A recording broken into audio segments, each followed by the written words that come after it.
श्री स्वामी समर्थ. नमस्कार मंडळी. घर सांभाळणारी महिला म्हणजे फक्त घरात राहणारी व्यक्ती नाही, ती त्या घराचा आधार असते. घरातील प्रत्येक व्यक्तीची काळजी घेणं, स्वयंपाक करणं, घर स्वच्छ ठेवणं, मुलांकडे लक्ष देणं, नवऱ्याच्या गरजा लक्षात ठेवणं, पाहुण्यांचं स्वागत करणं, हे सगळं करताना अनेकदा ती स्वतःकडे मात्र दुर्लक्ष करते. आणि विशेषतः अशा अनेक महिला आहेत ज्या दिवसभर घरात एकट्या असतात. सकाळी सगळे आपापल्या कामासाठी बाहेर पडतात, मुलं शाळेत जातात, नवरा ऑफिसला जातो आणि घरात उरते ती फक्त एक महिला. कधी घरकाम करताना ती स्वतःशीच बोलते, कधी मोबाईलमध्ये वेळ घालवते, कधी टीव्ही पाहते, तर कधी सगळ्यांची काळजी करत बसते. पण तुम्हाला माहीत आहे का, दिवसभर घरात एकटं राहणाऱ्या महिलांनी काही छोट्या छोट्या गोष्टींकडे विशेष लक्ष देणं खूप गरजेचं आहे. या गोष्टीचा संबंध केवळ घरातील पैशाशीच नाही, तर घरातील सुख, आरोग्य, मानसिक शांतता आणि भविष्यातील सुरक्षेची आहे. आणि आजच्या या व्हिडिओमध्ये आपण अशाच काही महत्त्वाच्या गोष्टी जाणून घेणार आहोत. व्हिडिओ शेवटपर्यंत नक्की पहा, कारण मी तुम्हाला शेवटी अशी एक गोष्ट सांगणार आहे जी प्रत्येक घरातील महिलेने स्वतःसाठी करायला सुरुवात केली पाहिजे. आणि जर तुम्हाला वाटत असेल की हा विषय तुमच्या आईला, बहिणीला, मैत्रिणीला किंवा घरातील एखाद्या महिलेला उपयोगी पडेल, तर हा व्हिडिओ तिच्यापर्यंत नक्की शेअर करा. चला तर मग व्हिडिओला लगेच सुरुवात करूया. सर्वात पहिली आणि सर्वात महत्त्वाची गोष्ट, दिवसभर घरात एकट्या असलात तरी स्वतःला एकटं समजू नका. ही गोष्ट ऐकायला साधी वाटते, पण याचा परिणाम खूप मोठा असतो. अनेक महिला घरात एकट्या असताना सतत विचार करत राहतात. मुलांचं काय होईल, घर खर्च कसा भागेल, पैसे पुरतील का, नवऱ्याला कामात त्रास तर नाही ना, मुलं व्यवस्थित खात असतील का, भविष्यात काय होईल, असे असंख्य विचार मनात सुरू असतात. आणि या सततच्या विचारांमुळे मन थकायला लागतं. म्हणून घरात एकट्या असताना स्वतःसाठी थोडा वेळ काढा.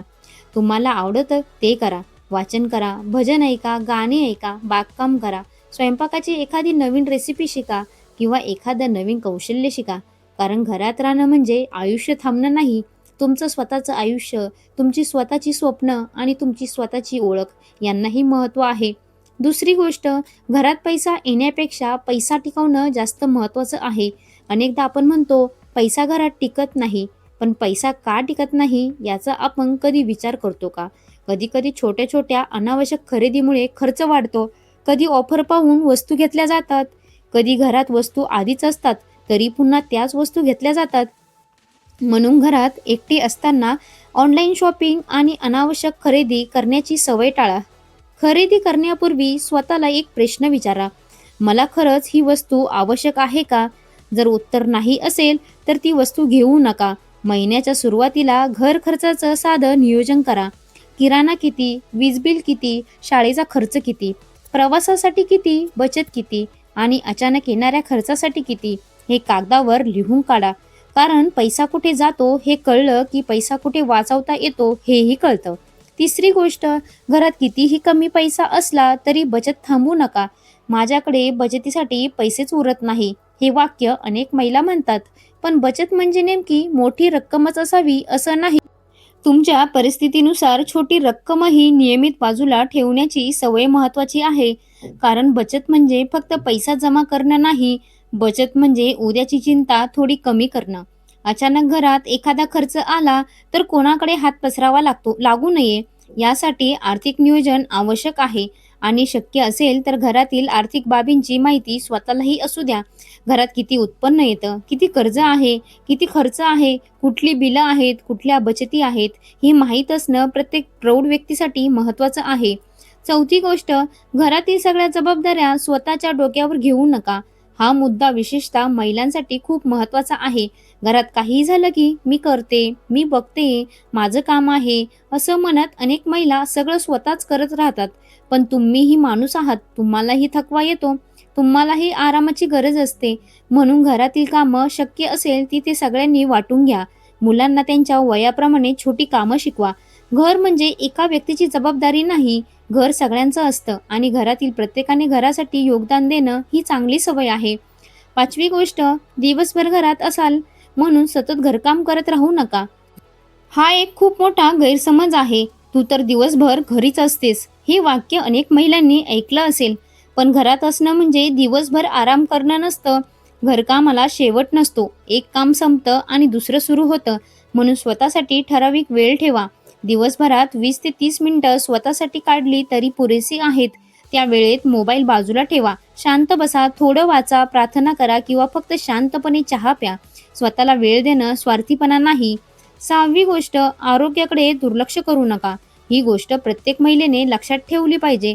घरातील सगळ्यांना वेळेवर जेवण मिळावं याची काळजी आपण घेतो, पण स्वतःचं जेवण कधी उशिरा, कधी थंड झालेलं, कधी उरलेलं आणि कधी तर भूक लागली तरी आपलं काम आवरल्यावर खाऊ असं म्हणत राहतो.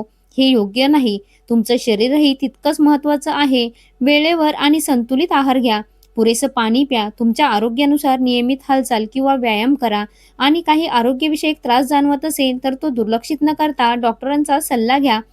कारण घर सांभाळण्यासाठी आधी स्वतःची काळजी घेणं फार महत्त्वाचं आहे. 7वी गोष्ट, घरात पसारा वाढू देऊ नका. याचा अर्थ असा नाही की घर प्रत्येक क्षणी अगदी परफेक्ट असलं पाहिजे, पण अनावश्यक वस्तू साठवून ठेवण्याची सवय कमी करा. ज्या वस्तू वापरत नाही त्या वेगळ्या करा. कपाट, स्वयंपाकघर आणि घरातील इतर जागा वेळोवेळी व्यवस्थित करा. याचा एक फायदा असा होतो की घरात काय आहे, काय नाही हे स्पष्ट दिसतं. त्यामुळे पुन्हा पुन्हा अनावश्यक वस्तू खरेदी करण्याची शक्यता कमी होते. म्हणजेच घर व्यवस्थित ठेवणं हे केवळ सौंदर्यासाठी नाही, तर घर खर्चाच्या नियोजनासाठीही उपयोगी ठरू शकतं. 8वी गोष्ट, घरात सतत नकारात्मक बोलणं टाळा. आपल्याकडे पैसेच नाहीत, आपलं काही होणार नाही, आपण गरीबच राहणार, आपल्या नशिबात सुख नाही, अशी वाक्य वारंवार बोलण्याची सवय असेल तर ती कमी करा.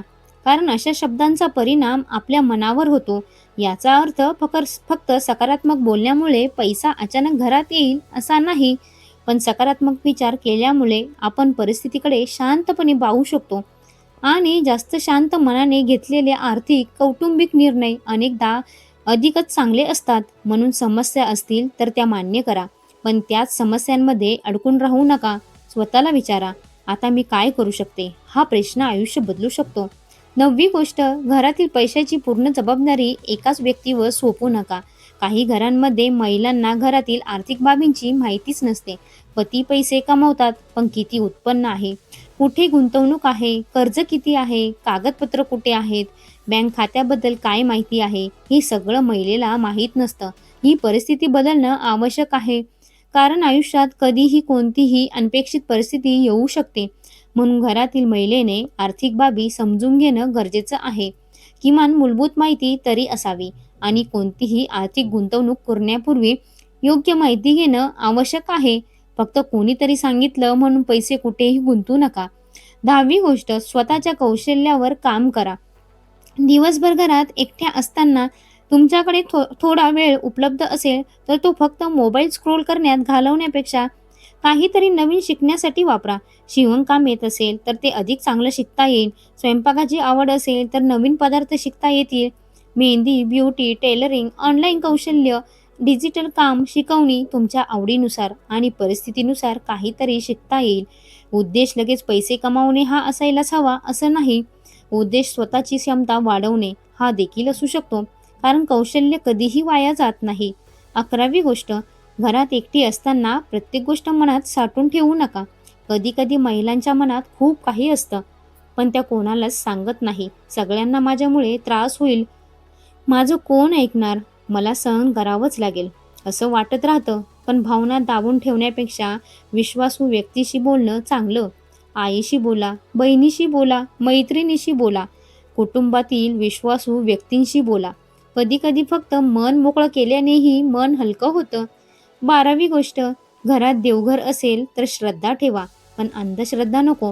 ही गोष्ट मी विशेषतः सांगू इच्छिते. काही लोक म्हणतात, ही एक गोष्ट केली तर घरात पैसा येतो, असं केलं नाही तर घरात लक्ष्मी राहत नाही, अमुक दिवशी अमुक केलं तर आर्थिक समस्या संपतात. अशा अनेक गोष्टी आपण ऐकतो. श्रद्धा ठेवणं ही वैयक्तिक गोष्ट आहे, पण फक्त एखादी पूजा, उपाय किंवा परंपरा केल्यामुळे आर्थिक समस्या आपोआप संपतील असा दावा करणं योग्य नाही. घरात पैसा टिकवण्यासाठी प्रत्यक्षात काय आवश्यक आहे?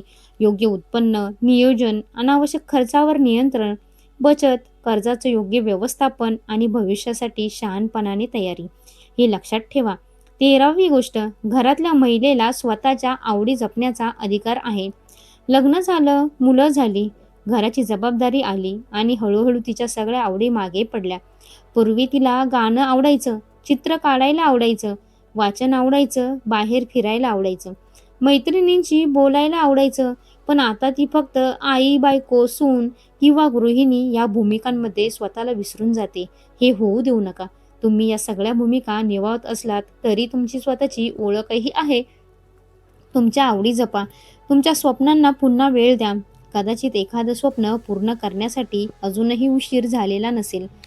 14वी गोष्ट, घरात एकट्या असताना सुरक्षा लक्षात ठेवा. दिवसभर घरात कोणी नसेल तर घराची दारं, खिडक्या व्यवस्थित बंद आहेत का हे तपासा. अनोळखी व्यक्तींना घरात प्रवेश देताना काळजी घ्या.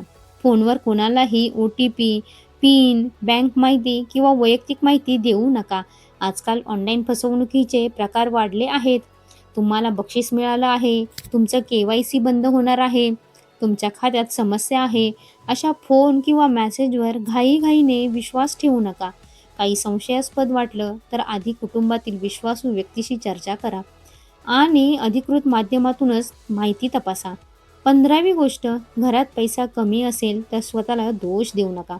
ही गोष्ट खूप महत्त्वाची आहे. घरात आर्थिक अडचण आली की अनेक महिला स्वतःलाच दोष देतात. माझ्यामुळे खर्च झाला, मी हे घेतलं नसतं तर बरं झालं असतं, मी घर नीट सांभाळू शकले नाही. पण प्रत्येक आर्थिक समस्या ही एका व्यक्तीची चूक नसते. कधी परिस्थिती कठीण असते, कधी उत्पन्न कमी होतं, कधी अचानक मोठा खर्च येतो, कधी नोकरीत बदल होतो, कधी व्यवसायात गुंतवणूक नुकसान होतं. अशा वेळी दोष शोधण्यापेक्षा उपाय शोधणं महत्त्वाचं. घरातील सगळ्यांनी एकत्र बसून परिस्थिती समजून घ्या. कुठला खर्च कमी करता येईल, कुठे बचत करता येईल, कुठून अतिरिक्त उत्पन्नाचा मार्ग तयार होऊ शकतो यावर चर्चा करा. आणि आता शेवटची आणि कदाचित सर्वात महत्त्वाची गोष्ट, तुम्ही घरातील खूप काही करता, पण महिन्यातून किमान एकदा स्वतःला एक प्रश्न विचारा, मी माझ्यासाठी काय केलं? हा प्रश्न खूप साधा आहे, पण त्याचं उत्तर तुमचं आयुष्य बदलू शकतं. तुम्ही घरातील सगळ्यांसाठी पैसे जपता, पण स्वतःसाठी थोडी बचत करता का? तुम्ही सगळ्यांना वेळेवर जेवण देता, पण स्वतः वेळेवर जेवता का? तुम्ही मुलांच्या शिक्षणाचा विचार करता, पण स्वतःसाठी काही नवीन शिकण्याचा विचार करता का? तुम्ही नवऱ्याच्या भविष्याचा विचार करता, पण स्वतःच्या भविष्याचीही तयारी करता का? तुम्ही घर स्वच्छ ठेवता, पण तुमचं मन किती दिवसापासून थकलेलं आहे याचा विचार करता का? जर या प्रश्नांची उत्तर नाही असतील, तर आजपासून एक छोटासा बदल करा. दररोज स्वतःसाठी थोडा वेळ ठेवा. महिन्यात थोडी बचत करण्याचा प्रयत्न करा. घरातील आर्थिक बाबी समजून घ्या. तुमच्या आरोग्याकडे लक्ष द्या. एखादं नवीन कौशल्य शिका आणि सर्वात महत्त्वाचं, स्वतःची किंमत स्वतःला जाणू द्या. कारण घरात पैसा असणं महत्त्वाचं आहेच, पण घरात समाधान असणंही तितकंच महत्त्वाचं आहे. घर मोठं असणं महत्त्वाचं आहे, पण त्या घरात राहणाऱ्या माणसांचं मन मोठं असणं त्याहून अधिक महत्त्वाचं आहे. आणि घरात कितीही पैसा असला, पण जर घरातील महिला सतत चिंतेत, थकलेल्या आणि दुःखी असेल, तर त्या पैशाला आनंद घेणं कठीण असतं. म्हणून घर सांभाळणाऱ्या प्रत्येक महिलेला एकच सांगायचं आहे, तुम्ही फक्त घराची काळजी घेऊ नका, स्वतःचीही काळजी घ्या. तुम्ही घराचं भविष्य सुरक्षित करू नका, तुमचंही भविष्य सुरक्षित करा. तुम्ही फक्त सगळ्यांच्या गरजा पूर्ण करू नका, तुमच्याही गरजांनाही महत्त्व द्या. आणि हो, घरात पैसा टिकवण्यासाठी कोणताही जादूचा फॉर्म्युला नाही, पण काही सवयी नक्कीच घराला आर्थिकदृष्ट्या मजबूत बनवू शकतात. नियोजन करा, अनावश्यक खर्च कमी करा, बचत करा, कौशल्य वाढवा, आरोग्य सांभाळा आणि घरातील प्रत्येक व्यक्तीने एकमेकांना साथ द्या. कारण सुखी घर फक्त पैशांनी तयार होत नाही, तर ते तयार होतं प्रेमाने, समजुतीने, नियोजनाने आणि एकमेकाच्या साथीने. जर हा व्हिडिओ तुम्हाला आवडला असेल तर तो फक्त स्वतःपुरतं ठेवू नका. तुमच्या आईला पाठवा, तुमच्या बहिणीला पाठवा आणि तुमच्या मैत्रिणीला पाठवा. आणि जर घर सांभाळणाऱ्या प्रत्येक महिलेला हा व्हिडिओ नक्की दाखवा. कदाचित या व्हिडिओमधली एखादी गोष्ट तिच्या आयुष्यात छोटासा पण चांगला बदल घडून आणेल. व्हिडिओ आवडला असेल तर व्हिडिओला लाईक करा, चॅनलला सबस्क्राईब करा आणि कमेंटमध्ये एक शब्द नक्की लिहा, मी स्वतः ही काळजी घेईन. पुन्हा भेटूया अशाच एका उपयोगी आणि मनाला भिडणाऱ्या विषयासोबत. धन्यवाद.